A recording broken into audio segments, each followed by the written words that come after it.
Well, it's a rare meeting between two traditional powers, Oklahoma and Tennessee. The Sooners and Volunteers will meet in Norman Saturday night, the 13th, and the game will be nationally televised on ABC for a 7 o'clock Oklahoma time kickoff. You've seen the point spread? Yeah, it's eye-opening. The Sooners, once again, a huge favorite. This time, 21-point favorites. The line opened at 20, but they're now 21-point favorites to beat the Volunteers. Before we talk about the matchup itself, just quickly, talking about the injury situation to Zach Sanchez. I know a lot of people have been curious about his status for Saturday's game, and you definitely have to have him because, Tennessee's, in my opinion, their biggest strength on offense is the receivers. They've got darn good ones, very athletic ones, especially Marquez North, who's 6 feet 4 inches tall. So, can Zach Sanchez go? Well, according to Bob Stoops, the answer is yes. At his Monday press conference, Stoops did address the Sanchez situation. If you don't know, second quarter of the game against Tulsa, Sanchez injured his right shoulder, injured it pretty darn good. And at that point, you're thinking, uh-oh, because he didn't return. And after he left, Tulsa had actual passing success, okay? Not more passing success, actual passing success toward that direction once Sanchez left. And that's not dogging Stamon Taylor or the freshman Jordan Thomas. It's just that Sanchez, the way he's going right now, if not this year, next year, that guy's going to be an All-American, first-team All-American, the way he's playing right now. Had an interception earlier than that. He has progressed so much, and he was an All-American on the freshman team last season. But Stoops says that Sanchez will practice this week, and he is expected to play. However, Charles Walker is not. The OU player had a knee injury, expected to miss 2 to 3 weeks. And that's pretty much the meat and potatoes on the injury situation.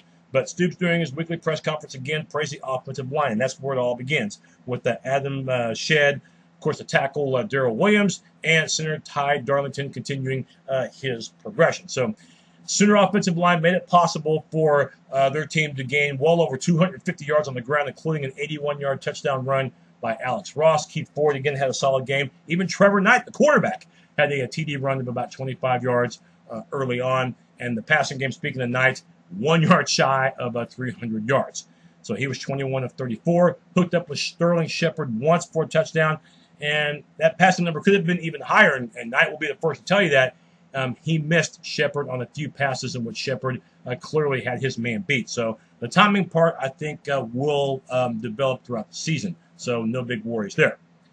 For the Sooners, there is a worry, and that is, even though it is an SEC opponent, and even though it's your toughest test of the year, how fired up will OU be to play Tennessee? And hopefully they're taking Tennessee seriously because they've got some terrific athletes, okay? And all you have to be reminded of when it comes to Oklahoma, when it comes to the Sooners being a big underdog against a non-ranked opponent, take them seriously, okay? Last year, Texas clearly kicked Oklahoma's butt. Remember, the Sooners were undefeated, 11-point favorites. Texas had lost twice, and by the way, should have had a third loss if it weren't for the Iowa State game in which Texas needed everything and then some to outlast the Cyclones on the road during the final minute of that game at Ames. When Texas played them, you would have never thought that was the same team that barely beat the Cyclones and lost to Ole Miss and got walloped by BYU that year. Texas clearly outplayed. And then, 2011, the 39-game home winning streak snapped by Texas Tech. Completely unexpected. At one point, OU was down in that game 34-7.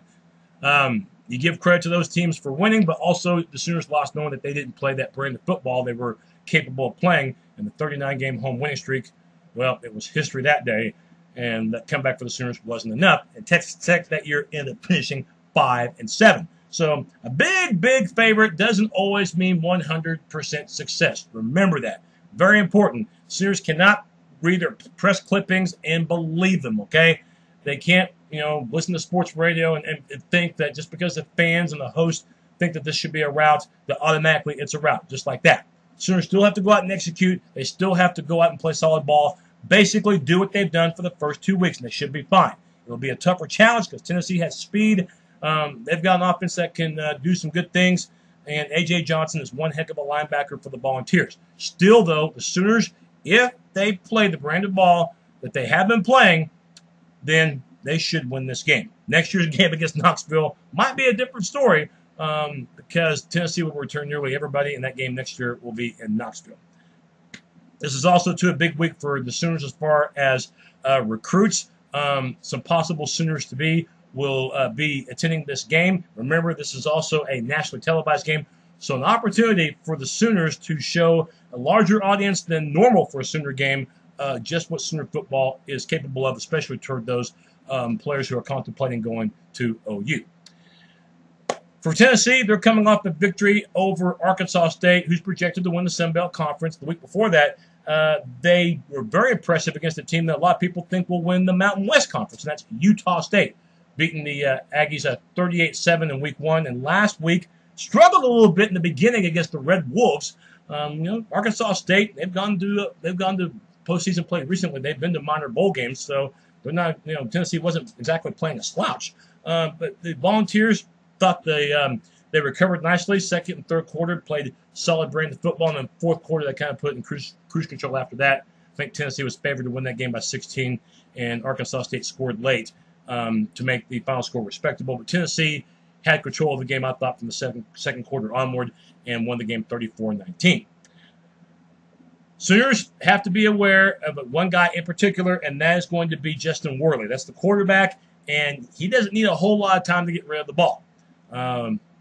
He's got several receivers to pick from, all talented. Marquez North, it would appear to be the most talented of the bunch. Last year as a true freshman, I thought the guy accomplished a lot of special things. Remember, last season, they played South Carolina, heavily favored to beat Tennessee. Volunteers were only down 1 point late, and it was a one-handed catch that North made, and he made it with the left hand. And I don't know if the guy's left-handed or not, but still, a one-handed catch when you got South Carolina, the defender blanketed on you, and that defender might have even tipped the ball. Didn't matter. North had great concentration, and that was an important play because that pass was caught in South Carolina territory. Volunteers would eventually end up scoring and pulling off their biggest win of the year, even though they still finished just 5-7. Still, though, it prevented South Carolina, in the grand scheme of things, from going to the SEC championship game. So Tennessee's got the capability. They just don't really have a lot of experience, especially on the offensive line. Defensively, last year they were very, very vulnerable, especially against the run. A.J. Johnson, the linebackers, done all he can, but it's not a one-man defense. Defenses with 11 guys, they're talented. They're just very inexperienced. And Butch Jones has had back-to-back fantastic recruiting classes. The one that he just had for 2014 was top 5, and the one next year, if you're looking ahead, the 2015 class already ranked number 7. Butch Jones is getting fantastic players, and Jones is just like Bob Stoops. When they both arrived at their respective schools, they arrived with a lot of work to do, and Jones is still trying to get the job done. By the way, he's the 4th coach that they've had in just, I think, the last 6 or 7 years after Philip Fulmer got dismissed, and I still am scratching my head over that. I thought he was a very good coach for him.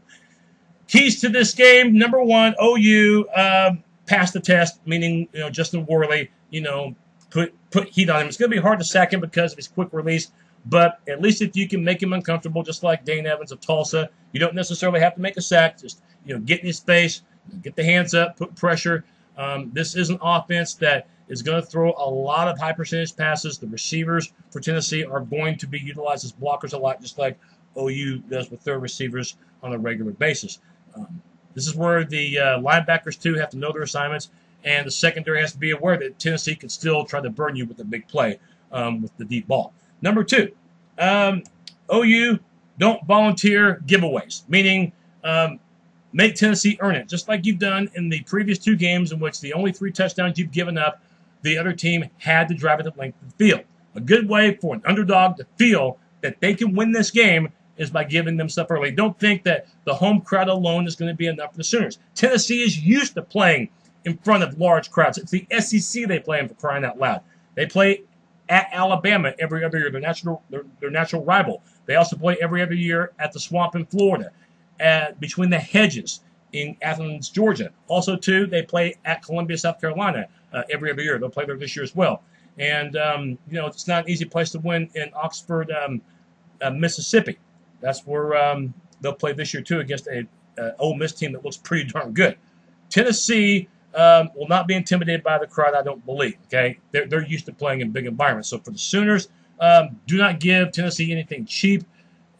Make them drive it the length of the field, and I think the Sooners should be A-okay. Number 3, make third down number 1 priority. last year. Not last year, but last week, third down really worked out big time for the Vols. They made 9 of their first 14 third down conversions. That was so essential in keeping the Red Wolves offense off the field. Ended up finishing 9 of 18 for the game. That's very good. And conversely, the Volunteer defense made life havoc for Arkansas State. On third down, the Red Wolves were only 4 of 17. So Sooners, biggest thing, stay out of that third and long situation. Best way that you can really assure yourself that you can sustain drives and you can keep Tennessee's pass-happy offense off the field. It's really simple. Tennessee, the breakdown I saw, 520 yards passing, 278 yards rushing after 2 games. It kind of tells you, unless they're holding a lot back, which I might talk about here in a second, unless they're holding a lot back, that really dictates what happens with this team. It's pretty much, it looks like, pass first, then run, unlike the Sooners, which so far has been run dictates their pass. So for the Sooners, third down, make it the number 1 priority. And then finally, number 4, tricks are for kids. Yeah, see that rabbit right now. Meaning Tennessee has nothing to lose entering this game, and they've got games, from a conference standpoint, if you just look at the SEC alone, that in the grand scheme of things are more important than this game. Remember, Tennessee's very young, okay? They haven't gone to a bowl in 4 years, and they're already off to a 2-0 start. They're going to come in confident, and they'll come in loose, and they'll come in ready to play because nobody thinks that they're going to win this game. At least nobody outside of Knoxville thinks they're going to win this game. So don't be surprised if you see a little razzle-dazzle, kind of like that Alabama game when the Tide came here 12 years ago with that entourage of over 10,000 fans. Alabama started the game with an onside kick, recovered it, and then later in the game, fake field goal for a touchdown. Those 2 plays alone resulted eventually into 10 points for the Tide, and they almost pulled off the upset that day. Sometimes games like this give a team like a Tennessee a chance to open the bag of tricks. And remember, Tennessee still plays at Georgia later this year, and they play Ole Miss, Alabama, South Carolina, and plus they play Missouri and Florida. So they come in with nothing to lose. Really, I don't think with much to hide in the playbook. Boy, wouldn't it be something, even if they didn't win this game, if they played competitive with one of the best teams in the country on their home field. So OU's got to be aware that Tennessee, could try trickery. My final thoughts on this game: the Sooners should win it. They are the more quality team, the more experienced team. They'll be playing in their own backyard. And again, I said Tennessee won't be intimidated, but obviously, if you play this thing at Knoxville, which you have to next year, it's going to be a much tougher contest. But you'll be in a place that under Bob Stoops, you've only lost 5 times, and that's been since 1999. So the offense for the Sooners, I like the matchup as far as their offensive line against Tennessee's defensive line. And even though Worley does throw it quickly, I still think the defensive line of OU, along with the outside linebackers, should have success against Tennessee. Having said that, I think OU will win, but I think in the beginning it might be a tough game, and I look for OU in the second half to get a comfortable lead, and I still think Tennessee's going to score points. So I think 21's too many. OU will win 40-24, but I do think Tennessee will score a few touchdowns and will at least keep it within that 21-point spread. For the Sooners, next week, Big 12 play against West Virginia. Mountaineers, I got to admit, looking a little better than I anticipated. And by the way, Tennessee, bye week, the week after the OU game, they'll play at Georgia, I believe on September 27th. I like the Sooners to win by a score of 40-24. My post game will be late Saturday night, early Sunday morning. Boomer Sooner.